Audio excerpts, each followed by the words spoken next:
नमस्कार दोस्तों, के एग्ज़ाम फाइट में आपका स्वागत है। कैसे हैं आप सभी? उम्मीद है आप सभी सही होंगे और आपकी यूपीपीसीएल टीजी2 बार्क एनपीसीआईएल आदि परीक्षाओं की तैयारी अच्छी चल रही होगी।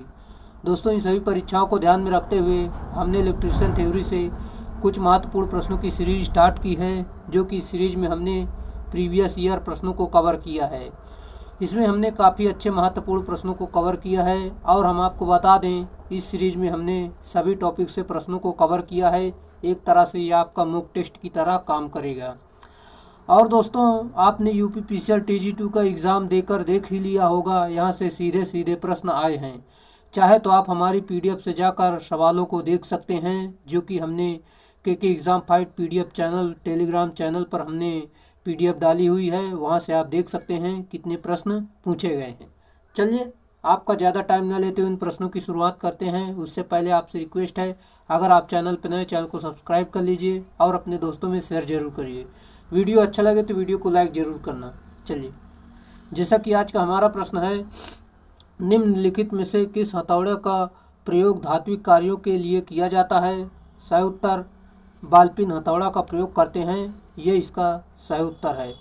जैसा कि धात्विक चादरों को जोड़ने के लिए लगने वाले रिवेट को चोट मारकर फैलाने के लिए बॉल पिन हैमर का प्रयोग किया जाता है। इसके पिन का आकार अर्धगोलाकार होता है। इसका प्रयोग छेनी पर पंच मारने के लिए भी किया जाता है। अगला प्रश्न हमारा दिया गया है, जो कि यहाँ पर हम देखते हैं, पोकर का प्रयोग निम्नलिखित में से किसके लिए किया जाता है? राइट आंसर आपका हो जाएगा, जो कि यहाँ पर लकड़ी को स्क्रू लगाने हेतु अग्रगामी छिद्र निर्माण के लिए इसका प्रयोग हम करते हैं, जो कि हम आपको यहाँ पर दिखा देते हैं। ये इसका डायग्राम भी आप देख सकते हैं। एक तरफ ये सूजा की तरह होता है। पोकर का प्रयोग लकड़ी के स्क्रू लगाने हेतु अग्रगामी छिद्र निर्माण के लिए किया जाता है। इसे सुम्मी या ब्राउल भी कहा जाता है। इसकी लंबाई जो है 20 सेंटीमीटर होती है। चलिए, अगला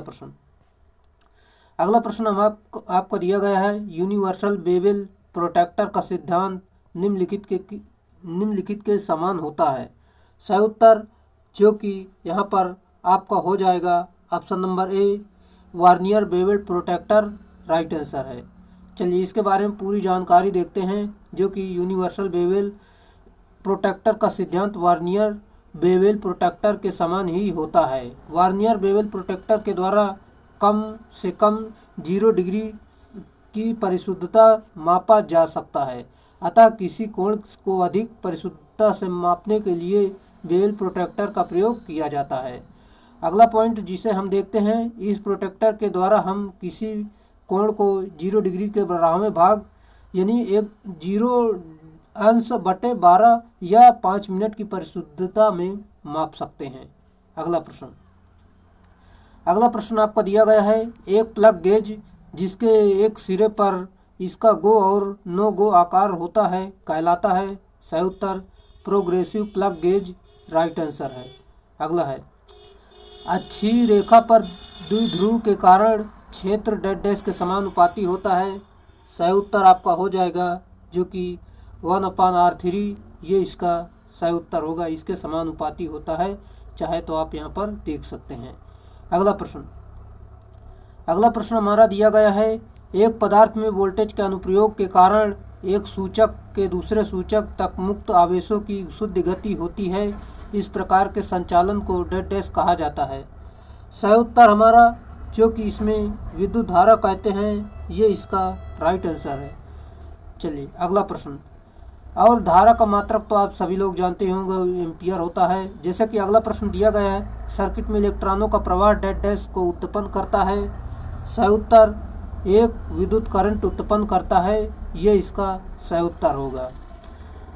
जैसा कि विद्युत धारा का मात्रक एम्पियर या कूलाम प्रति सेकंड आप जानते ही होंगे। अगला प्रश्न हमारा दिया गया है, धारा प्रवाह के परंपरागत सिद्धांत के अनुसार धारा प्रवाहित होती है। सही उत्तर, जो कि आपका ऑप्शन नंबर बी, धनाग्र से ऋणाग्र की ओर, ये इसका सही उत्तर होगा। चलिए, अगला प्रश्न देखते हैं। यहाँ पर इलेक्ट्रॉन के प्रवाह को डैश कहा जाता है। सही उत्तर, जो कि आपका हो जाएगा, धारा कहते हैं। ये इसका राइट आंसर है। बाकी धारा के बारे में आप सभी लोग जानते ही होंगे, जैसे कि आपकी धारा की दिशा सदैव धनात्मक से ऋणात्मक बिंदु या उच्च विभव से निम्न विभव की ओर होती है। धारा खुले परिपथ में प्रवाहित नहीं होती है। धारा प्रवाह हेतु विभवांतर आवश्यक है। धारा बराबर फार्मूला Q अपान T होता है, मात्रा कूलाम प्रति सेकंड या एम्पियर आप कह सकते हैं। अगला प्रश्न, प्रतिरोध का ताप गुणांक प्रतिरोध में प्रति डैश होने वाला परिवर्तन होता है। सही उत्तर आपका है जो कि यहाँ पर ऑप्शन नंबर ए ओम प्रति डिग्री सेंटीग्रेड राइट आंसर है। चलिए देख लेते हैं पूरी जानकारी, जो कि किसी चालक या पदार्थ का तापमान 0 डिग्री सेल्सियस से लेकर 1 डिग्री सेल्सियस तक बढ़ाने पर उसके प्रति इकाई प्रतिरोध में जो वृद्धि होती है उसे पदार्थ का 0 डिग्री सेल्सियस पर प्रतिरोध ताप गुणांक कहते हैं। फार्मूला भी आप जान सकते हैं।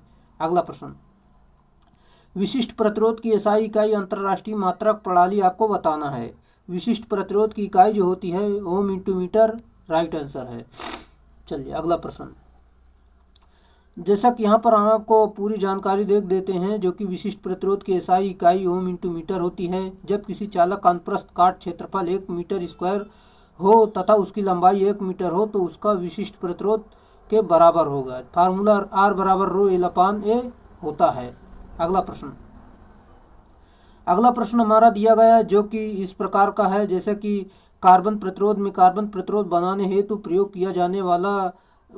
किया जाता है क्योंकि यह होता है। सही उत्तर जो कि आधात्विक और आदर्श पदार्थ, ये इसका सही उत्तर होगा। चलिए देखते हैं यहाँ पर कार्बन प्रतिरोध के बारे में। कार्बन अथवा ग्रेफाइट के महीन चूर्ण को किसी उपयुक्त चालक व बंधक पदार्थ के साथ मिलाकर कार्बन प्रतिरोध बनाए जाते हैं। कार्बन प्रतिरोध अत्यधिक ताप संवेदी होते हैं, जिस कारण इनका उपयोग नियत एवं निम्न ताप पर किया जाता है। ये प्रतिरोध 1 ओम से लेकर 20 ओम तक तथा 1/8 वाट से लेकर 2 वाट के वाटेज के बनाए जाते हैं। अगला प्रश्न हमारा दिया गया है, एक हेनरी प्रेरक जो प्लस 100 वोल्ट डीसी से जुड़ा हुआ है, उसके प्रेरकी प्रतिघात यानी इंडक्टिव रिएक्टेंस का मान क्या होगा। सही उत्तर आपका है, जो कि यहाँ पर हम देखते हैं इसका राइट आंसर 0 होगा, सही उत्तर होगा।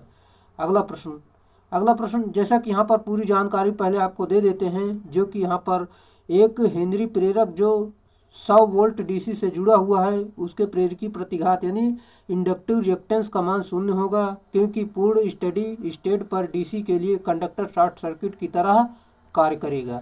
अगला प्रश्न हमारा दिया गया है, एक कुंडली को 200 वोल्ट 50 हर्ट्ज आपूर्ति से जोड़ा गया है और यह 10 एम्पियर की धारा होती है। कुंडली में 1000 वाट की हानि होती है। कुंडली की प्रतिबाधा ज्ञात करें। चलिए इसे सॉल्व करते हैं, जो कि यहाँ पर हम आपको बता देते हैं। वोल्टेज दिया गया, आपका वाट दिया गया, फ्रीक्वेंसी दी गई, धारा दी गई। चलिए फार्मूला आपका होता है, जो कि यहाँ पर आप देख सकते हैं, Z बराबर V अपान I। इस फार्मूले पर मान रखेंगे तो आपको प्रतिबाधा आपकी प्रतिबाधा निकल कर 20 ओम आ जाएगी, जो कि इसका सही उत्तर होगा ऑप्शन नंबर बी 20 ओम। अगला प्रश्न हमारा दिया गया है, इंडक्टेंस कॉइल में प्रयुक्त पदार्थ का नाम बताना है आपको, जैसे कि इसका सही उत्तर होगा माइका राइट आंसर है। चलिए, जो कि इंडक्टेंस कॉइल में प्रयुक्त पदार्थ का नाम माइका है, यह विद्युत रोधी होता है। इसमें कुचालक के सभी गुण होते हैं। अभ्रक को भी माइका कहते हैं। अगला प्रश्न, बिना परस्पर कपलिंग वाली सीरीज में दो 300 माइक्रो हेनरी कॉइल का कुल इंडक्टेंस डैश होता है। सही उत्तर चलिए यहाँ पर हम आपको बता दें, जो कि कुल होता है यहाँ पर आपका हो जाएगा, जैसे कि यहाँ पर 300 की 2 हैं तो इन्हों 300 को दोनों को जोड़ देंगे, आपका 600 सही उत्तर होगा। चलिए यहाँ पर हम आपको दिखा देते हैं, जो कि जानते हैं कि जब कॉइल सीरीज में जुड़ती है तब L इक्विवेलेंट बराबर L1 प्लस L2 होता है। फिर इन दोनों को जोड़ लेंगे तो आपका 600 माइक्रो हेनरी आ जाएगा। अगला आपका है, जो कि यदि 5 मिली हेनरी 4.3 मिली हेनरी और 0.6 मिली हेनरी के 3 प्रेरित समांतर में जुड़े हुए हों तो तब कुल प्रेरकत्व होगा। इसका सही उत्तर आपका हो जाएगा, जैसे कि हम इसे देखते हैं। आपका समांतर में जुड़ा होगा, समांतर में जुड़ा है तो मान लो का आपका 0.6 मिली हेनरी से भी कम होगा, यानी option number D right answer होगा। चलिए फिर से एक बार बता देते हैं आपको, जब प्रेरक समांतर क्रम में संयोजित होते हैं तब सबसे छोटे प्रेरकत्व के मान से भी तुल्य प्रेरकत्व का मान कम होगा, अतः कुल प्रेरकत्व 0.6 मिली हेनरी से भी कम होगा। अगला प्रश्न हमारा दिया गया है, निम्नलिखित में से कौन सा उच्च परावैद्युत डाइलेक्ट्रिक क्षमता युक्त एक रोधी पदार्थ है? सही उत्तर हो जाएगा जो कि अभ्रक या माइका इसका सही उत्तर होगा। चलिए यहाँ पर पूरी जानकारी फिर से अभ्रक के बारे में देख लेते हैं, जो कि अभ्रक जो होता है ये उच्च परावैद्युत क्षमता युक्त एक रोधी पदार्थ होता है। अभ्रक एक पारदर्शक अग्नि और नमी से अप्रभावित रहने वाला अचालक पदार्थ है।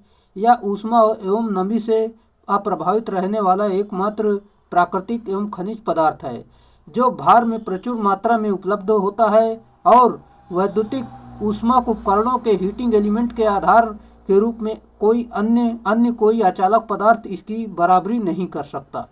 अगला प्रश्न, हमने आपको पूरी जानकारी दे दी है। चलिए अगला प्रश्न आपका दिया गया है, जो कि अच्छे विद्युत रोधी पदार्थ की मुख्य आवश्यकता है कि इसमें हो। सही उत्तर जो कि आपका हो जाएगा ऑप्शन नंबर डी, जो कि अच्छा परावैद्युत सामर्थ्य, ये इसका सही उत्तर होगा।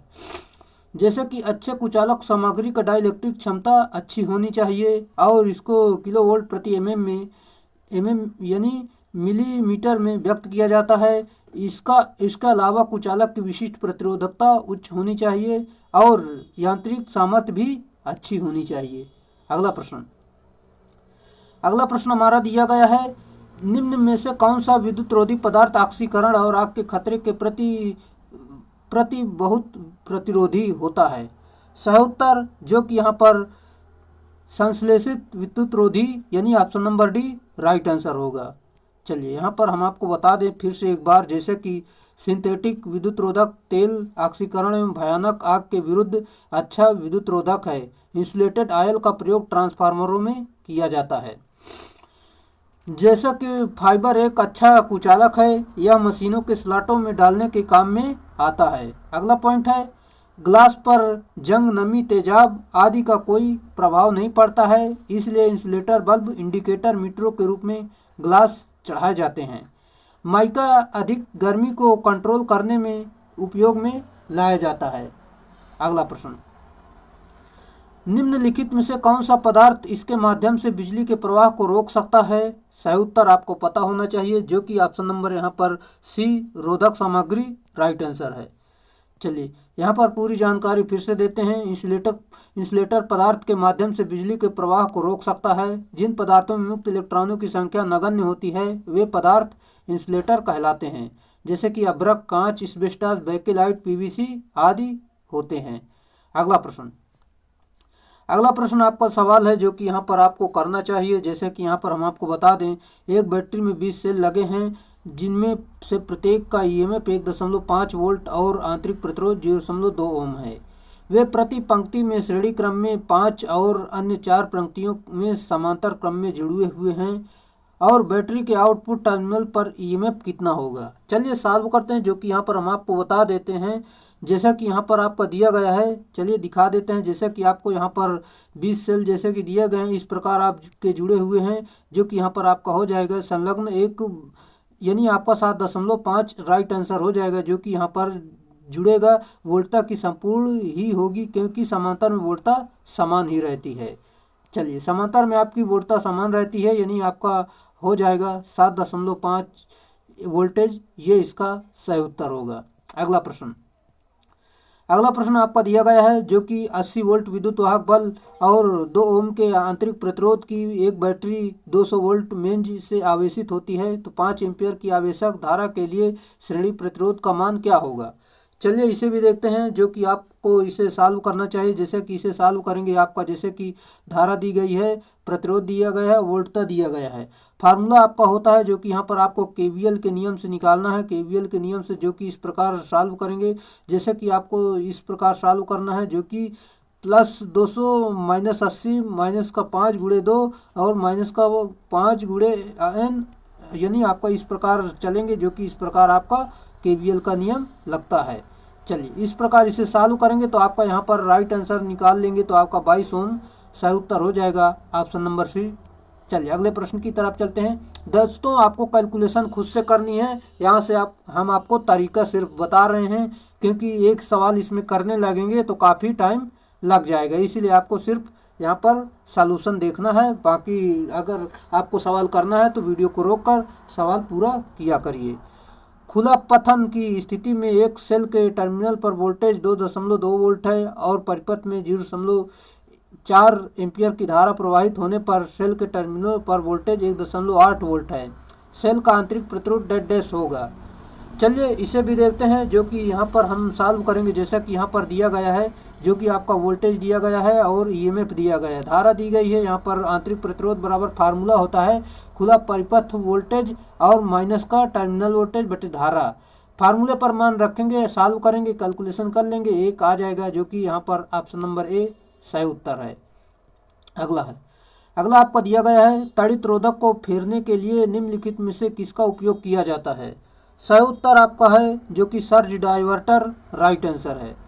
चलिए देखते हैं यहाँ पर तड़ित रोधक को फेरने के लिए सर्ज डाइवर्टर का उपयोग किया जाता है। सर्ज डाइवर्टर निम्न प्रकार के होते हैं, जैसे कि rod gap arrester, sphere gap arrester, horn gap arrester, विविध गैप अरेस्टर, इम्पल्स रक्षण gap arrester, electrolytic gap arrester, oxide film arrester, धातु ऑक्साइड तड़ित रोधक, ये सारे होते हैं। अगला प्रश्न, निम्नलिखित में से किस तड़ित रोधक में सर्ज अरेस्टर के रूप में क्षण का उपयोग होता है। सही उत्तर आपका है जो कि रॉड गैप अरेस्टर सही उत्तर है। चलिए पूरी जानकारी फिर से आपको बताते हैं। रॉड गैप अरेस्टर में सर्ज अरेस्टर के रूप में क्षण का प्रयोग किया जाता है। सर्ज अरेस्टर आकाशीय बिजली के से सभी उपकरणों को सुरक्षित करने का कार्य करती है। जब अरेस्टर पर उच्च वोल्टेज आता है तो सर्ज अरेस्टर क्षण के माध्यम से उच्च वोल्टेज को भू प्रवेश करा देती है, जिससे उपकरणों की सुरक्षा हो जाती है। अगला है, एक अर्धनिवाहक की चालकता डैश के परिवर्तन के साथ परिवर्तित होती है। राइट आंसर आपका है जो कि तापमान सही उत्तर है। चलिए पूरी जानकारी फिर से देते हैं। एक अर्धचालक यानी सेमीकंडक्टर की चालकता तापमान के परिवर्तन के साथ परिवर्तित होती है, क्योंकि ताप बढ़ने से अर्धचालक का प्रतिरोध घट जाता है और जिससे अर्धचालक की चालकता बढ़ जाती है। चलिए यहाँ पर हम आपको बताते हैं जिन तत्वों में नाभिक के बाह्य कोश में संयोजकता 4 होती है अर्धचालक पदार्थ कहलाते हैं, जैसे कि सिलिकॉन, जर्मेनियम और कार्बन होते हैं। अगला प्रश्न, उच्च वोल्टेज के प्रति सुरक्षा के लिए निम्नलिखित में से कौन सा तड़ित रोधक यानी लाइटिंग अरेस्टर का इस्तेमाल होता है। सही उत्तर आपका है जो कि thyroid lighting arrester right answer है। चलिए फिर से एक बार बताते हैं, जो कि आपका थायराइड लाइटिंग अरेस्टर का इस्तेमाल उच्च वोल्टेज के प्रति सुरक्षा के लिए प्रयोग होता है। उच्च वोल्टेज पर थायराइड पदार्थ का प्रतिरोध अत्यधिक कम हो जाता है, जिसके कारण उच्च वोल्टेज भू में प्रवेश कर जाती है और शेष सभी उपकरणों को सुरक्षित कर देती है।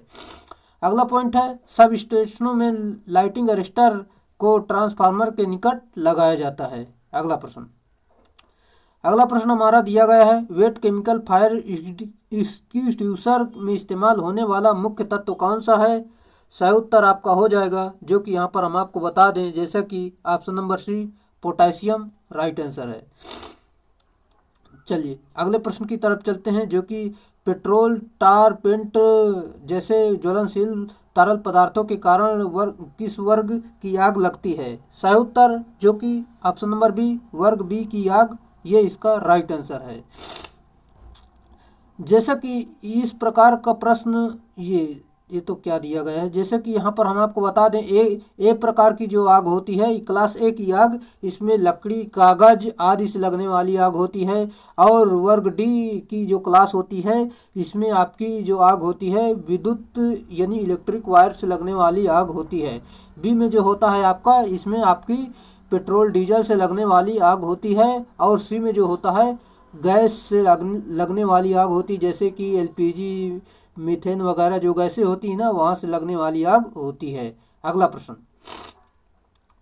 किस प्रकार के अग्निशामक यंत्रों का उपयोग विद्युत उपकरणों या बिजली के उपकरणों से बिजली की आग को निकालने के लिए किया जाता है?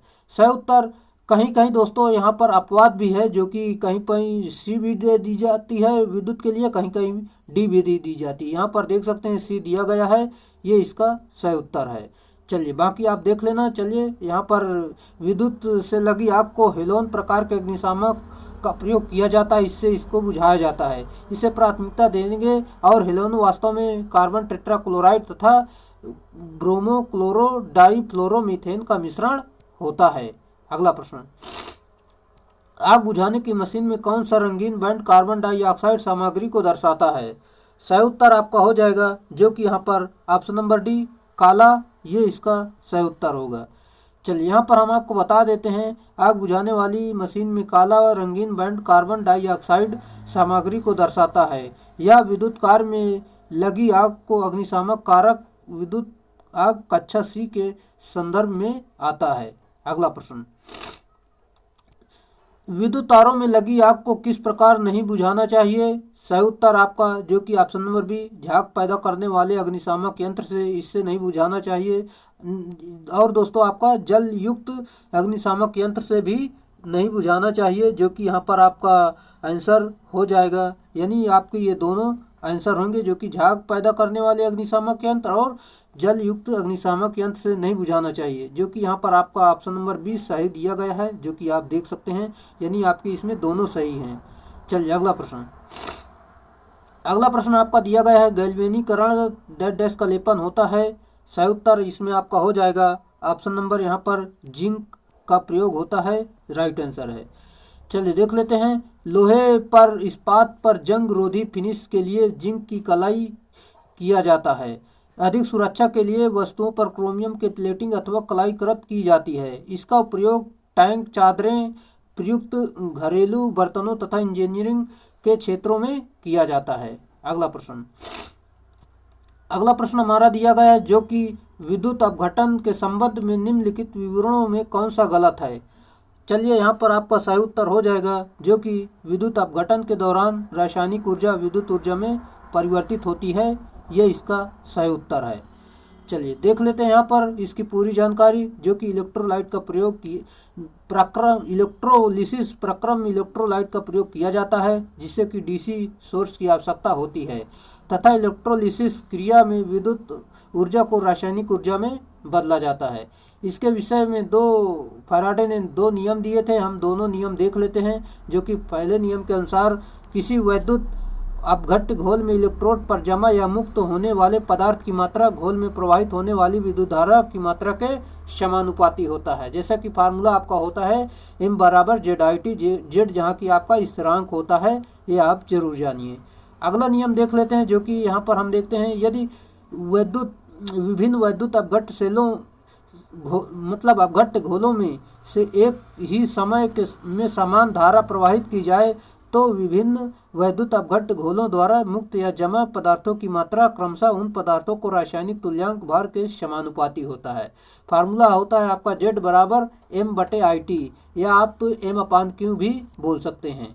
चलिए अगला प्रश्न की तरफ चलते हैं, जो कि हमारा अगला प्रश्न दिया गया है, किलोवोल्ट प्रति मिलीमीटर में बैकेलाइट की परावैद्युत सामर्थ्य कितनी होती है? सही उत्तर आपका हो जाएगा, जो कि 17 से 21, ये इसका सही उत्तर होगा। जैसे कि यहाँ पर हम देखते हैं, जबकि वायु का परावैद्युत सामर्थ्य 30 किलोवोल्ट प्रति mm होता है।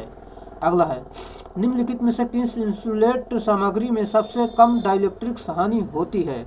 राइट आंसर आपका है, जो कि यहाँ पर हम आपको बता दें, पॉलीथीन सही उत्तर होगा। अगला प्रश्न, अगला दिया गया है, एक पदार्थ की परावैद्युत शक्ति क्या है? सही उत्तर, जो कि यहाँ पर अधिकतम किलोवोल्ट प्रति मिलीमीटर, जिसका मीडियम बिना खराब हुए सामना कर सकता है, ये इसका सही उत्तर होगा। चलिए फिर से यहाँ पर आपको बताते हैं, एक पदार्थ की परावैद्युत शक्ति अधिकतम मिलीवाट प्रति मिलीमीटर, जिसका मीडियम बिना खराब हुए सामना कर सकता है। वायु का परावैद्युतांक 30 किलोवोल्ट प्रति सेंटीमीटर होता है, तथा अधिकतम जो होता है 22 किलोवोल्ट प्रति सेंटीमीटर होता है, जो कि RMS मान ये होता है। अगला प्रश्न, परावैद्युत सामर्थ्य की इकाई होती है। राइट आंसर आपका हो जाएगा जो कि यहाँ पर ऑप्शन नंबर ए किलो वोल्ट प्रति एमएम राइट आंसर है। चलिए, जैसा कि अगला प्रश्न दिया गया आपका, पदार्थों का परावैद्युत सामर्थ्य निर्भर करता है। राइट आंसर जो कि जैसे कि मोटाई पर, आर्द्रता पर, तापमान पर, इन सभी पर निर्भर करता है, ये इसका सही उत्तर होगा। चलिए यहाँ पर देखते हैं, पदार्थों का परावैद्युत सामर्थ्य सभी विकल्पों यानी सभी पर निर्भर करता है, जैसे कि मोटाई, आर्द्रता और तापमान इत्यादि पर। वास्तव में परावैद्युत सामर्थ्यता ताप आमतौर पर कुचालकों के लिए ज्ञात की जाती है। उदाहरण के लिए हवा की परावैद्युत क्षमता 30 किलोवोल्ट प्रति सेंटीमीटर या 3 किलोवोल्ट प्रति एमएम होती है। यह मान अधिकतम मान के साथ परिकलित किया जाता है। चलिए अगला प्रश्न, किसका परावैद्युत सामर्थ्य सबसे अधिकतम होता है? राइट आंसर आपका है जो कि बैकेलाइट, ये इसका सही उत्तर होगा। चलिए देख लेते हैं यहाँ पर, जो कि यहाँ पर दिया गया है, बैकेलाइट का परावैद्युतांक सर्वाधिक होता है। यह एक भंगुर प्रकृति का होता है जिसका डाइलेक्ट्रिक स्ट्रेंथ 17 से 21 किलोवोल्ट प्रति एमएम होता है और इसका प्रयोग स्विच, प्लग, सॉकेट तथा बल्ब होल्डर आदि में होता है। अगला प्रश्न, एसी सर्किट में अगर वोल्टेज और करंट के बीच फेज का अंतर 90 डिग्री हो तो विद्युत शक्ति डेड डैश होगी। सही उत्तर आपका है, जैसा कि यहाँ पर हम आपको बता दें, ऑप्शन नंबर डी 0 होगी, ये इसका सही उत्तर होगा। जो कि इस प्रकार देख सकते हैं, जो कि विद्युत शक्ति यानी शक्ति बराबर आपका वी आई कास थीटा होता है, जबकि यहाँ पर 90 डिग्री होगा तो यहाँ पर 90 डिग्री का मान रखेंगे, जो कि इसका मान 0 हो जाएगा, तो आपकी शक्ति पूरी 0 हो जाएगी। चलिए अगला प्रश्न, डेल्टा कनेक्शन में लाइन वोल्टेज डेड डैश बराबर होता है। राइट आंसर आपका हो जाएगा जो कि यहाँ पर फेज वोल्टेज के बराबर होती है, ये इसका सही उत्तर होगा।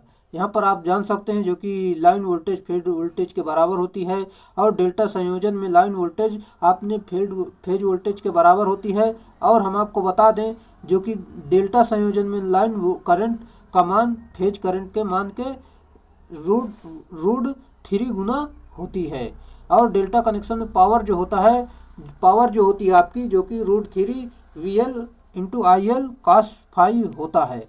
अगला प्रश्न हमारा दिया गया है, शक्ति कारक यानी पावर फैक्टर डेड डैश है। राइट आंसर आपका है जो कि यहाँ पर ऑप्शन नंबर बी यथार्थ शक्ति बटे सापेक्ष शक्ति, ये इसका सही उत्तर होगा। चलिए यहाँ पर पूरी जानकारी फिर से देखते हैं। वोल्टा तथा धारा के बीच पश्चगामी अग्रगामी फेज की कोज्या होती है। वास्तविक शक्ति तथा आभासी शक्ति के बीच का अनुपात जो होता है यथार्थ शक्ति बटे सापेक्ष शक्ति होता है। चलिए, जैसा कि प्रतिरोध तथा प्रतिबाधा का अनुपात जो होता है R/Z यानी प्रतिरोध बटे प्रतिबाधा होता है। अगला प्रश्न, 3 फेज प्रणाली में संतुलित और असंतुलित भार को मापने के लिए निम्न में से किस पद्धति का प्रयोग किया जाता है? सही उत्तर 2 वाट मीटर पद्धति का प्रयोग करते हैं, राइट आंसर है। चलिए देखते हैं यहाँ पर, जैसा कि VIR वायरों में कॉपर चालक को सदैव टिंड किया जाता है, जिसका प्रयोजन है। सही उत्तर जो कि यहाँ पर ऑप्शन नंबर सी कॉपर चालक को सल्फर अंश के प्रभाव से बचाना, ये इसका सही उत्तर है। अगला है, भूमिगत लाइनों हेतु कौन सी केबल का प्रयोग करते हैं? सही उत्तर जो कि आपका हो जाएगा option number B armoured cable का प्रयोग करते हैं, ये इसका राइट आंसर है। जैसा कि भूमिगत लाइन हेतु आर्मर्ड केबल का प्रयोग किया जाता है, यह प्रायः 3 या 4 कोर वाले केबल होते हैं। इन पर कई अचालकों का आवरण चढ़ाकर इन्हें मजबूत बनाया जाता है ताकि आगामी 50 से लेकर 100 सालों तक विकृत न हो। अगला है, दिए गए विकल्पों में घरेलू उपकरणों के लिए प्रयुक्त केबल के प्रकार का चयन करना है। जैसे कि यहाँ पर आपका हो जाएगा ऑप्शन नंबर ए कॉटन आच्छादित केबल, ये इसका सही उत्तर होगा। जैसा कि यहाँ पर वह केबल जिसका आच्छादन कॉटन के द्वारा किया जाता है उसे कॉटन आच्छादित केबल कहते हैं। इस केबल में कॉटन तारों तथा विभिन्न आवरण परिवर्तनों को जाने से रोकता है। इसका उपयोग मुख्यतः ऊष्मीय प्रभाव पर कार्य करने वाले जैसे उपकरण, विद्युत प्रेस, हीटर आदि में किया जाता है। अगला प्रश्न हमारा दिया गया है, केबलों की धारा वहन क्षमता होती है। सही उत्तर आपका है जो कि यहाँ पर डीसी में अपेक्षाकृत अधिक होती है, ये इसका सही उत्तर होगा। चलिए जैसे कि सामान्य तापमान पर विद्युत धारा का मान अधिकतम मान जिस पर तार से सुरक्षित रूप से प्रवाहित हो सके और उसे उस तार की विद्युत धारा वहन क्षमता कहलाती है। केबलों की धारा वहन क्षमता डीसी की अपेक्षाकृत अधिक होती है। अगला प्रश्न हमारा दिया गया है, एसी केबल की धारा वहन क्षमता डेड डैश है। सही उत्तर आपका हो जाएगा जो कि चार्जिंग करंट के द्वारा कम की जाती है, ये इसका राइट आंसर है। चलिए, जैसा कि यहाँ पर एसी यानी प्रत्यावर्ती परिपथ केबल की धारा वहन क्षमता चार्जिंग करंट के द्वारा कम की जाती है। एसी केबल में स्किन प्रभाव पाया जाता है। ज्ञात रहे कि प्रत्यावर्ती धारा संचरण अधिक दूरी के लिए किफायती होता है। अगला प्रश्न, भारत में आपूर्ति आवृत्ति परिवर्तन में छूट की अनुमति है। सही उत्तर ±3%, ये इसका राइट आंसर है। जैसे कि यहाँ पर देखते हैं, भारत में एसी सप्लाई की फ्रीक्वेंसी 50 हर्ट्ज होती है और जो छूट की अनुमति होती है ±3% होती है, जो कि घट बढ़ भी सकती है, यानी ±3% तक। निम्नलिखित में से कौन सा एक लाइन स्थिरांक के रूप में जाना जाता है? सही उत्तर आपका है जो कि ऑप्शन नंबर यहाँ पर हम आपको बता दें डी, जैसे कि धारिता, प्रेरकत्व, प्रतिरोध, इन सभी पर ये इसका सही उत्तर होगा। फिर से एक बार बता देते हैं, आरएलसी एक लाइन में स्थिरांक के रूप में जाना जाता है। एसी परिपथ में प्रेरकत्व धारा परिवर्तन का विरोध करता है, जबकि कैपेसिटर वोल्टेज में परिवर्तन का विरोध करती है। अगला प्रश्न आपको बताना है, जो कि यहाँ पर 40 वाट, 60 वाट और 100 वाट के 3 बल्बों को 240 वोल्ट के सीरीज के साथ जोड़ा जाता है तो ऊर्जा की खपत होगी। जैसा कि यहाँ पर हम आपको बता दें, आपका इसमें सही उत्तर हो जाएगा जो कि 40 वाट के बल्ब के लिए सबसे अधिक, ये इसका सही उत्तर होगा। चलिए, यहाँ पर आप देख भी सकते हैं जो कि 40 वाट बल्ब तेज चमकेगा क्योंकि इसका प्रतिरोध अधिक होगा तथा इसमें 40 वाट के बल्ब में ऊर्जा की खपत ज़्यादा होगी। अगला प्रश्न हमारा दिया गया है, जो कि यहाँ पर आप देखते हैं, जैसे कि एक तापक कुंडली में 100 वाट 220 वोल्ट मतलब 200 वोल्ट अंकित है और कुंडली को दो समान भागों में काट दिया जाता है और दोनों कुंडली को उसी स्रोत से समांतर में जोड़ दिया जाता है। अब उसमें से प्रति सेकंड निकलने वाली ऊर्जा होगी। चलिए, इसका सही उत्तर आपका हो जाएगा। जैसे कि पहले इसे सॉल्व करते हैं, जो कि यहाँ पर हम अब देखते हैं, जैसे कि फार्मूला आपका होता है, क्या निकालना, हमें धारा निकालनी है। P बराबर VI फार्मूला होता है, यानी आपको इसे सॉल्व करना है। जैसे कि यहाँ पर आपको सॉल्व करने फार्मूले पर मान रख के आपका यहाँ पर सॉल्व करेंगे, आपका 400 जूल प्रति सेकंड, ये इसका सही उत्तर होगा। चलिए, अगले प्रश्न की तरफ चलते हैं दोस्तों। इसे सॉल्व जरूर करना क्योंकि काफ़ी अच्छा सवाल है, ये आपके एग्जाम में पूछा जाता है। चलिए दोस्तों, आपका जो यूपीपीसीएल का एग्ज़ाम आ रहा है, काफ़ी अच्छे प्रश्न आ रहे हैं, ज़्यादा आपकी हार्ड एग्ज़ाम नहीं हो रहा है। यहाँ पर आज की जो शिफ्ट हुई है सुबह वाली, यहाँ कल की जो शिफ्ट हुई है यानी सुबह वाली 3 तारीख को, वो देख ही सकते हैं। मान लो जो निकल कर आया उसमें काफ़ी अच्छे सवाल हैं, जो कि इलेक्ट्रॉनिक्स से ज़्यादा प्रश्न पूछे जा रहे हैं। चाहे तो आप इलेक्ट्रॉनिक्स को भी ज़्यादा पढ़ सकते हैं क्योंकि वहाँ से सवाल ज़्यादा पूछे जा रहे हैं।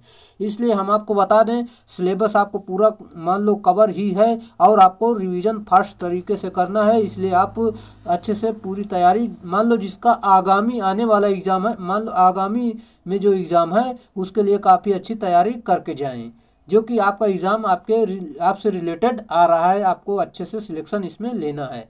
चलिए, अगला हमारा प्रश्न है, जो कि भारत में तार स्थापन के लिए प्रयुक्त डी प्रकार के लक्ष्य अनुमानक रेटिंग क्या है?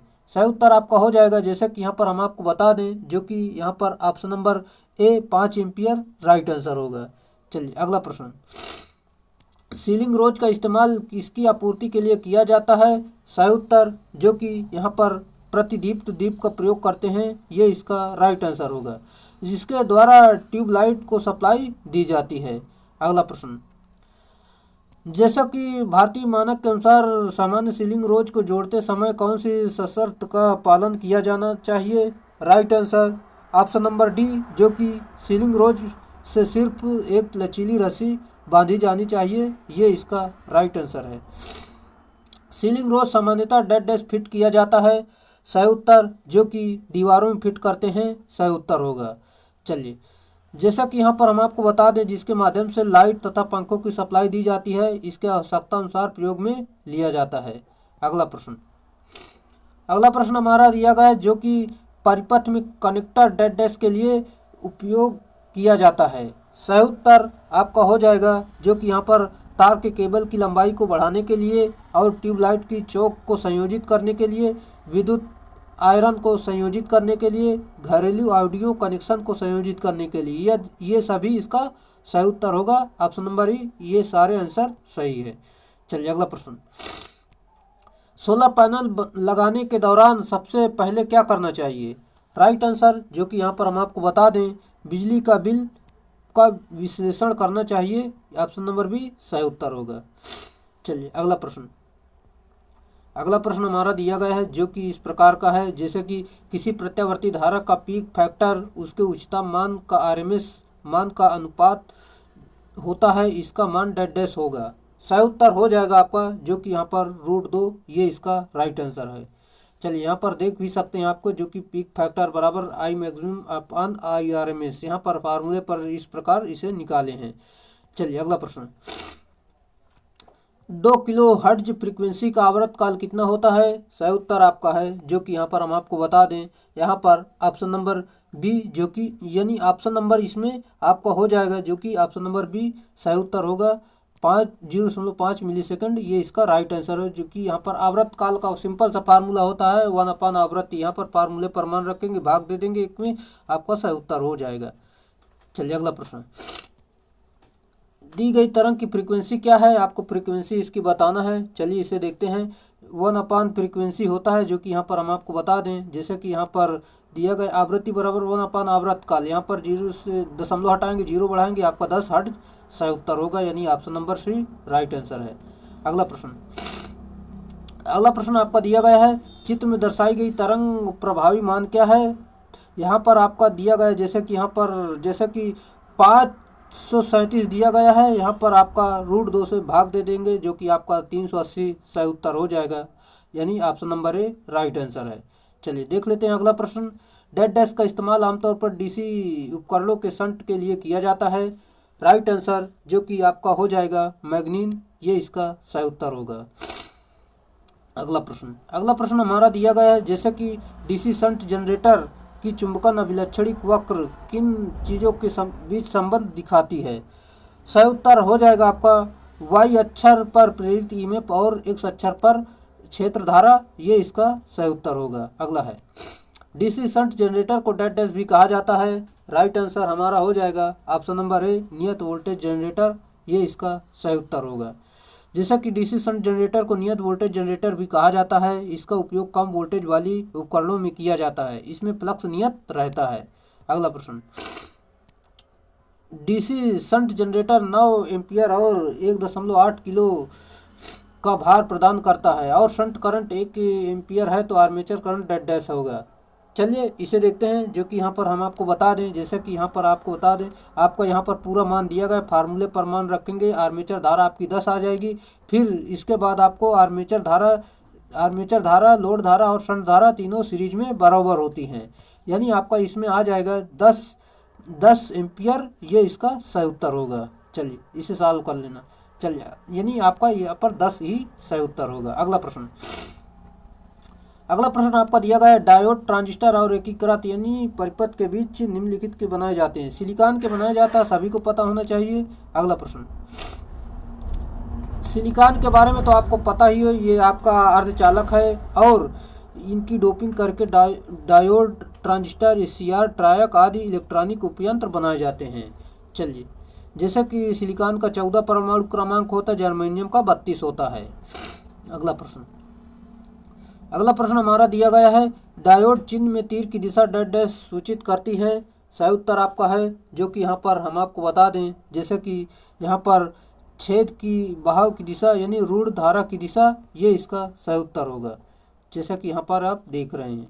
अगला प्रश्न हमारा दिया गया है, इन प्रकार के अर्धचालक की चालकता मुख्यतः किन पर निर्भर करती है? सही उत्तर, जो कि यहाँ पर इलेक्ट्रॉन राइट आंसर है। चलिए, यहाँ पर इन प्रकार के अर्धचालकों की चालकता इलेक्ट्रॉन पर निर्भर करती है। इन प्रकार के पदार्थ में मुक्त इलेक्ट्रॉन मेजॉरिटी आवेश वाहक के रूप में होते हैं, अर्थात इन प्रकार के अर्धचालक में धारा प्रवाह मेजॉरिटी आवेश वाहकों के द्वारा होता है। अगला प्रश्न, निम्न में से किस अचार अभिवाह मोटर कहा जाता है? सही उत्तर जो कि DC shunt motor right answer है। चलिए देखते हैं पूरी जानकारी। डीसी शंट मोटर को अचार अभिवाह मोटर कहते हैं क्योंकि इसमें फील्ड में प्रवाहित धारा का मान नियत होता है। फील्ड धारा का मान नियत होने पर फ्लक्स का मान भी नियत होता है, जैसे कि यहाँ पर आप देख सकते हैं। अगला प्रश्न, एक डीसी शंट डीसी मोटर का आर्मेचर प्रतिरोध 1 ओम है और क्षेत्र प्रतिरोध 100 ओम है। 100 आरपीएम के लिए विरोधी यानी ईएमएफ स्थिरांक 9 वोल्ट है। डीसी वोल्टता 100 वोल्ट है और यह पर 1000 आरपीएम की गति पर चलता है, तो डीसी सप्लाई धारा कितनी होगी? चलिए यहाँ पर देखते हैं इसका जो, जैसा कि यहाँ पर हम आपको बता दें, फार्मूले पर मान रखना है। जैसे कि पूरी जानकारी यहाँ पर दी गई है, इस फार्मूले पर जैसे कि मान रखेंगे तो आपका यहाँ पर निकल कर आ जाएगा, यानी आपका ईबी बराबर आपका 90 आ जाएगा। फिर यहाँ पर विद्युत वाहक बल बराबर V माइनस आर्मेचर धारा इंटू आर्मेचर वोल्टेज। यहाँ पर आईबी निकालेंगे यानी आपका वोल्टेज माइनस विद्युत वाहक बल बटे आर्मेचर प्रतिरोध। यहाँ पर मान रख देंगे पूरा, आपका 10 आ जाएगा। सही उत्तर होगा यानी option number B right answer है। चलिए उम्मीद आपको समझ में आ रहे हैं ये सारे सवाल। दोस्तों कैलकुलेशन आपको हम आप बार बार कह रहे हैं, कैलकुलेशन आपको खुद से करना है क्योंकि यहाँ पर कैलकुलेशन करने में काफ़ी टाइम लगेगा, इसलिए हम कैलकुलेशन आपको खुद से करने को कह रहे हैं। अगला है, यदि कनेक्टर शंट मोटर की शुरुआती बल आघूर्ण 100% है तो स्टार कनेक्टर 3 फेज प्रेरण मोटर की शुरुआती बल आघूर्ण के प्रतिशत क्या होगा? सही उत्तर आपका हो जाएगा जो कि 33.3%। ये इसका सही उत्तर होगा, जो कि इस प्रकार यहाँ पर मान रख के निकालेंगे। जैसे कि टार्क बराबर कुल बल आघूर्ण बटे √3 होता है। यहाँ पर आपका कितना दिया गया है? कुल बल आघूर्ण 100 दिया गया है, √3 का वर्ग से यानी 3 से आपको भाग दे देना है। आपका 33.3 यानी आपका आ जाएगा ऑप्शन नंबर ए सही उत्तर होगा। अगला प्रश्न, यदि डीसी शंट मोटर का भार बढ़ जाए तो गति में कमी प्राथमिक कारण डैश होगा। राइट आंसर ऑप्शन नंबर यहाँ पर हो जाएगा, जैसे कि पश्च ईएमएफ में कमी, ये इसका सही उत्तर होगा। चलिए देख लेते हैं, डीसी शंट मोटर में भार बढ़ जाने पर उसके बैक ईएमएफ में कमी के कारण उसकी गति घट जाती है, जो कि साथ ही ज्ञात रहे सामान्य अवस्था में शंट मोटर की स्थिर गति मोटर होती है। अगला प्रश्न, डीसी आर्मेचर वाइंडिंग डैश कोटियों का होता है। सही उत्तर जो कि यहाँ पर लैप और वेव, ये इसका सही उत्तर होगा। जैसे कि लैप समांतर पथों की संख्या पोल की संख्या बराबर होती है और वेव वाइंडिंग में हमेशा 2 होता है। जैसे कि लैप में आपकी धारा का मान उच्च और वोल्टेज का मान निम्न होता है और वेव में धारा का मान निम्न तथा वोल्टेज का मान उच्च होता है। चलिए अगला प्रश्न, डीसी जनरेटर के भार संतृप्ति विशेषताएं निम्न के बीच संबंध प्रदान करती है। सही उत्तर आपका हो जाएगा जो कि यहाँ पर V और IF, ये इसका सही उत्तर होगा यानी option number B right answer है। फ्लक्स प्रति ध्रुव तथा क्षेत्र एम्पियर टर्न प्रति ध्रुव के संबंध प्रदर्शित करने वाला चुंबकत्व वक्र संतृप्त वक्र कहलाता है। अगला प्रश्न हमारा दिया गया है, डीसी जनरेटर में लव हानियों के अंतर्गत निम्नलिखित आती है। सही उत्तर लव हानि के अंतर्गत जो आपकी आती है वो हम आपको बता दें, जैसे कि सहथिल्य हानि और भावर धारा हानि, ये आपकी लव हानि के अंतर्गत आती हैं। जो कि हिस्टैरिसीस हानि का फार्मूला देख सकते हैं, जो कि आपका दिया गया भावर धारा हानि का भी फार्मूला आप देख सकते हैं। अगला प्रश्न, ट्रांसफार्मर का कार्य सिद्धांत निम्नलिखित किस पर आधारित है? सही उत्तर आपका है जो कि यहाँ पर फैराडे के नियम पर आधारित है, ये इसका सही उत्तर है। जैसे कि ट्रांसफार्मर के काम करने का सिद्धांत फैराडे के नियम पर आधारित है। इसके अनुसार किसी चालक में से गुजरने वाली चुंबकीय फ्लक्स की मात्रा परिवर्तन होता है तो उस चालक में भी विद्युत वाहक बल पैदा हो जाता है तथा विद्युत धारा भी बहती है। प्रेरित धारा तब तक बहती है जब तक कि चुंबकीय फ्लक्स में परिवर्तन नहीं हो जाए। अगला प्रश्न, स्थैतिक रूप से प्रेरित ईएमएफ का सिद्धांत डैश में प्रयुक्त होता है। सही उत्तर जो कि ट्रांसफार्मर राइट आंसर है। चलिए देख लेते हैं यहाँ पर पूरी जानकारी। स्थैतिक रूप से प्रेरित ईएमएफ का सिद्धांत ट्रांसफार्मर में प्रयुक्त होता है। यह सिद्धांत अन्योन्य प्रेरण के सिद्धांत पर होता है और जिसके अनुसार जब किसी कुंडली वाले सर्किट में जिसमें एक धारा में प्रवाहित की जाती है तो दूसरी कुंडली में विद्युत वाहक बल उत्पन्न हो जाता है। अगला प्रश्न, transformer leakage flux dead dash पर निर्भर करता है। सही उत्तर आपका है जो कि लोड करंट पर निर्भर करता है, ये इसका सही उत्तर होगा। अगला प्रश्न, 1500 वोल्ट और 50 हर्ट्ज सप्लाई में जोड़े गए 250 सेकेंडरी टर्न को और 50 सेकेंडरी टर्न वाले एक सिंगल फेज ट्रांसफार्मर के लिए फ्लक्स का अधिकतम मान क्या होगा।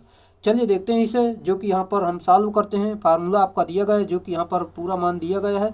इस फार्मूले पर जैसे कि मान रखेंगे, यहाँ पर जैसे कि इस फार्मूले पर पूरा मान रखा गया, आपका सॉल्व करेंगे तो आपका 0.027 इसका सही उत्तर होगा। ये पूरी जानकारी दी गई है, आप मान रख के कैलकुलेशन कर लेना, आपका आंसर आ जाएगा।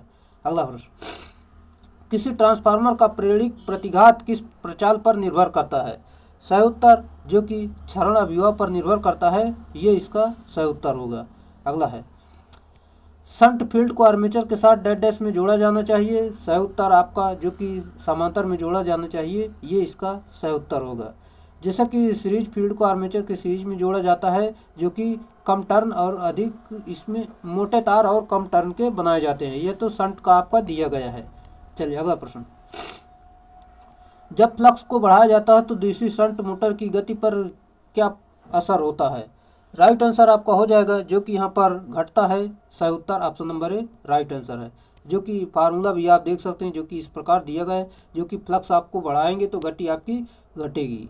अगला प्रश्न, जैसा कि यहाँ पर पूरी जानकारी देखते हैं, जो कि इस प्रकार दी गई है। शंट मोटर में फील्ड वाइंडिंग आर्मेचर तथा सप्लाई स्रोत के समांतर क्रम में संयोजित होती है। शंट मोटर की फील्ड वाइंडिंग पतले तार तथा अधिक लपेटों वाली बनाई जाती है। शंट मोटर को लोड रहित अवस्था में चलाया जा सकता है और शंट मोटर का उपयोग कम लोड वाली मशीनों को स्थिर गति पर चलाने के लिए किया जाता है, जैसे कि लकड़ी का रंधक, गोली आरी, grinder, polisher, blower, motor, generator, set, छपाई आदि में होता है। अगला प्रश्न आपका दिया गया है, जो कि यहाँ पर इस प्रकार का है। 5 HP 230 volt DC shunt motor armature प्रतिरोध 0.2 ओम है, तो स्टार्टर के बिना धारा डेड डैश है। चलिए देखते हैं इसे। जैसा कि यहाँ पर आपका हो जाएगा, जो कि यहाँ पर आपका फार्मूला होता है, जैसा कि I बराबर यहाँ पर हमें धारा निकालनी है, जो कि शंट की, यहाँ पर I बराबर V/R होता है। V/R यानी आपका 230/R का मान कितना दिया गया है 0.2। यहाँ पर दशमलव हटाएंगे, यहाँ पर 2300 हो जाएगा। भाग देंगे, यहाँ पर 2 × 2 2 × 2, यहाँ पर आपका 2 × 5 10 0, यानी आपका आ जाएगा 1150, यानी ऑप्शन नंबर बी सही उत्तर होगा, यानी option number B right answer है। अगला प्रश्न, ऊर्जा मीटर के रजिस्टिंग सिस्टम का प्रमुख कार्य क्या है। सही उत्तर जो कि यहाँ पर एल्युमिनियम के डिस्क के घुमावों की संख्या को रिकॉर्ड करें, ये इसका सही उत्तर होगा। चलिए देख लेते हैं। ऊर्जा मीटर के रजिस्टिंग सिस्टम का मुख्य कार्य एल्युमिनियम के डिस्क के घुमावों की संख्या को रिकॉर्ड करना है। ज्ञात रहे कि ऊर्जा मीटर का स्थिरांक रिवोल्यूशन प्रति किलोवाट आवर से दर्शाया जाता है तथा यह एक निश्चित समय का मान से सापेक्ष समाकलित रूप से एकीकृत मान को प्रदर्शित करता है। अगला प्रश्न, एनर्जी मीटर में प्रेशर कॉइल के माध्यम से प्रवाहित होने वाली करंट और सप्लाई वोल्टेज का संबंध क्या है। सही उत्तर जो कि यहाँ पर हम आपको बता दें, वितरित वोल्टेज की तुलना में करंट 90 डिग्री से पीछे, ये इसका सही उत्तर होगा। चलिए अगला प्रश्न, निम्नलिखित में से कौन सा कारक विद्युत उपभोग के प्रशुल्क को प्रभावित नहीं करेगा। जो कि यहाँ पर आपका जुड़े हुए एनर्जी मीटर ये आपकी नहीं करेगा, ये इसका सही उत्तर होगा। जबकि आपका अधिकतम मांग, लोड के प्रकार, लोड के शक्ति गुणांक ये आपका करेगा, जबकि आपका जुड़ा हुआ एनर्जी मीटरों की संख्या ये आपका नहीं करेगा। चलिए अगला प्रश्न, निम्नलिखित में से किस उपकरण का सिद्धांत सिंगल फेज इंडक्शन प्रकार के ऊर्जामापी के समान होता है। सही उत्तर आपका हो जाएगा जो कि option number C single phase induction motor right answer है। जैसा कि पूरी जानकारी देते हैं, सिंगल फेज इंडक्शन मोटर उपकरण का सिद्धांत सदैव सिंगल फेज प्रकार के ऊर्जामापी के समान होता है। यह ऊर्जामापी सदैव P/T का मापन करते हैं। यह पावर एकीकृत प्रकार की अर्थात एक समय अंतराल में ऊर्जा का योग होता है और ये आपका मान माप करती है और उचित समय अंतराल के बाद बिल के रूप में उपभोक्ता को प्राप्त होता है। अगला प्रश्न, एक एनर्जी मीटर में driving system, dead dash resisting system और डेड डैश बुनियादी भागों को बनाते हैं। सही उत्तर आपका है जो कि यहाँ पर मूविंग सिस्टम और ब्रेकिंग सिस्टम, ये इसका सही उत्तर है। चलिए एक बार फिर से बताते हैं। एनर्जी मीटर में driving system, moving system, resisting system और ब्रेकिंग सिस्टम बुनियादी निर्माण भागों को बनाते हैं। साथ ही ज्ञात रहे कि एनर्जी मीटर एकीकृत प्रकार का मीटर है जिसमें ब्रेकिंग करंट डिस्क गति समानुपाती होता है। अगला प्रश्न हमारा दिया गया है जो कि यहाँ पर हम देखते हैं, क्रेन्स में किस प्रकार की ड्राइव प्रयुक्त की जाती है। राइट आंसर आपका हो जाएगा जो कि क्रेन्स में आपकी होती है, जैसे कि मल्टी मोटर राइट आंसर है। पूरी जानकारी देखते हैं जो कि क्रेन्स में मल्टी मोटर प्रकार की विद्युत ड्राइव प्रयुक्त की जाती है। क्रेन भारी वस्तुओं को उठाने की मशीन है। क्रेन में एक या एक से अधिक सरल मशीनें लगी होती हैं जो वस्तुओं को उठाने के लिए यांत्रिक लाभ प्रदान करती हैं ताकि वे वस्तुएं भी उठाई जा सकें। मानव के उठाने की क्षमता के परे यह यातायात उद्योग में क्रेनों का बहुत उपयोग होता है। अगला प्रश्न हमारा दिया गया है जो कि यहाँ पर जैसे कि जब एक ACVVF ड्राइव को ACVVF ड्राइव में बदल दी जाती है तो बिजली की खपत की न्यूनतम प्रतिशत बचत में लगभग कितने अपेक्षित की जाती है। चलिए इसे देखते हैं जो कि यहाँ पर हम आपको बता दें, जैसे कि आपका ऑप्शन नंबर भी 30% सही उत्तर होगा। चलिए यहाँ पर जैसा कि आपकी दिया गया है, जैसे कि आपका यहाँ पर आप देख लेना जो कि आपका आंसर यहाँ पर 30% आ गया, इसे आप फिर से पढ़ सकते हैं। बाकी हम अगले प्रश्न की तरफ चलते हैं। DC मोटर ड्राइव ज़्यादातर कितने क्वाड्रेंट में संचालित कर सकते हैं। 4 क्वाड्रेंट, ये इसका सही उत्तर होगा। अगला प्रश्न हमारा दिया गया है जो कि इस प्रकार का है, किसी भी सतह पर एक बिंदु पर रोशनी सतह और प्रकाश स्रोत के बीच की दूरी के वर्ग के डैश है। सही उत्तर विपरीत अनुपातिक, ये इसका राइट आंसर है। चलिए जो कि किसी प्रकाश के स्रोत द्वारा किसी प्रकाशीय तल पर पहुंचने वाली प्रदीप्ति उस तल से प्रकाश स्रोत की दूरी d के वर्ग के व्युत्क्रमानुपाती तथा प्रदीप्ति तीव्रता के अनुक्रमानुपाती होता है, जो कि इस प्रकार देख सकते हैं। रोशनी की मात्रा क्या है। सही उत्तर जो कि आपकी लक्स है, राइट आंसर है। चलिए यहाँ पर देखते हैं, आपको बता देते हैं। प्रकाशीय तल के इकाई क्षेत्रफल पर तल की लंबवत दिशा में पड़ने वाले प्रकाश की मात्रा उस तल को प्रदीप्ति कहते हैं। जैसा कि देख सकते हैं फार्मूला E बराबर F/A, जो कि लुमेन प्रति मीटर स्क्वायर या लक्स इसका मात्रक होता है। कैंडेला का ज्योति तीव्रता का मात्रक जो होता है कैंडेला जो है ज्योति तीव्रता का मात्रक होता है। प्रदीप्ति लक्स का मात्रक जो है लुमेन होता है। अगला प्रश्न, निम्नलिखित में से कौन सा विकल्प प्रदीप्ति घनत्व के कोसाइन निम्न को परिभाषित करता है। सही उत्तर आपका हो जाएगा जो कि यहाँ पर ऑप्शन नंबर, जैसा कि हम आपको बता दें, ऑप्शन नंबर ए जो कि E बराबर 1/d² इंटू cos थीटा, ये इसका सही उत्तर होगा। जैसा कि यहाँ पर आप देख सकते हैं, I बराबर ज्योति तीव्रता और D बराबर सतह बिंदु से स्रोत की दूरी, ये इसका पूरा मान दिया गया है।